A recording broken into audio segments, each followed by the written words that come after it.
If you're looking for parts for this laptop, go to our website and use this coupon for a 5% off discount.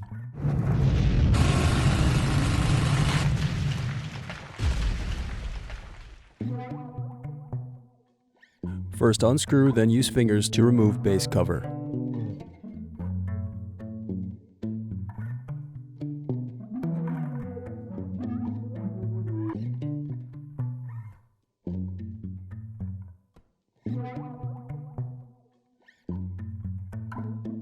Now unscrew and disconnect battery.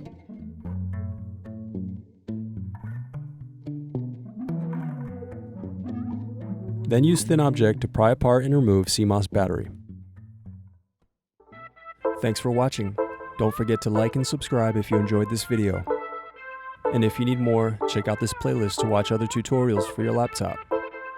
You can also click here to find parts for your laptop at partspeople.com.